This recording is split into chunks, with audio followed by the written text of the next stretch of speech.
Art has withstood the test of time through war and natural disaster. Now it is withstanding another crisis. The COVID-19 pandemic has put a dent in how artists are able to show off their work because of cancellations and social distancing. So Heinz, the parent company of the Markets at Town Center, wanted to help. It's sponsoring a space for the Greater Cultural Council of Jacksonville. Here, 65 local artists are able to show off their work, and patrons can go home with a one-of-a-kind piece of art. This is the second year that Heinz has sponsored an art see and shop for the Cultural Council.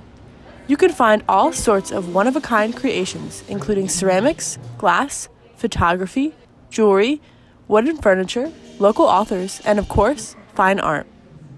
Elena Olander is one of the featured artists.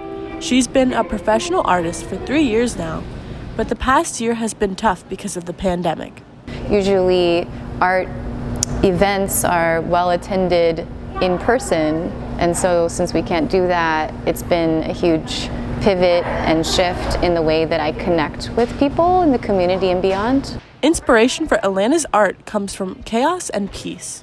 I think that there's always kind of that dichotomy in the world that we live in, but especially this year, all of us felt it in our own personal ways. And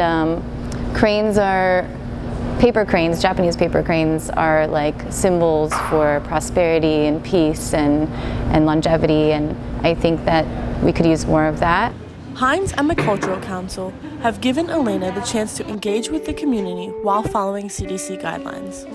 The Cultural Council of Greater Jacksonville was founded in 1973. Their mission is to enrich life in Northeast Florida by investing in arts and culture. This year, to present Art See and Shop, the Cultural Council of Greater Jacksonville has partnered with the UNF LGBTQ Resource Center. Richter Ricardo, a Cuban native, graduated from UNF with his degree in fine arts. Richter's art is inspired by his husband's and his struggle to get married when it was illegal in Florida. During the pandemic, Richter's been focusing more on photography. It's easier because I have way more time because I'm at home pretty much. I'm work from home right now, but it's harder because it's hard to find inspiration when you can really go out and you're just surrounded by so much negative media.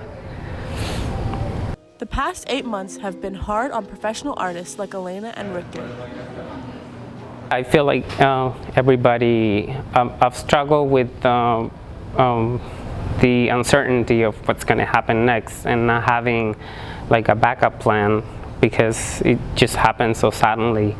And also I have family who lives in Cuba and in Mexico, so in that regard it was really hard because I didn't know what was going to happen to them because the regulations are way different than what's happening here. If you'd like to try creating your own masterpieces, Art See and Shop also offers DIY workshops, book signings with local authors, and coffee and cultural talks. The Art See and Shop pop-up is open in the Markets at St. John's Town Center across from Cooper's Hawk until December 20th. Kylie Kidd, Inside Jacksonville.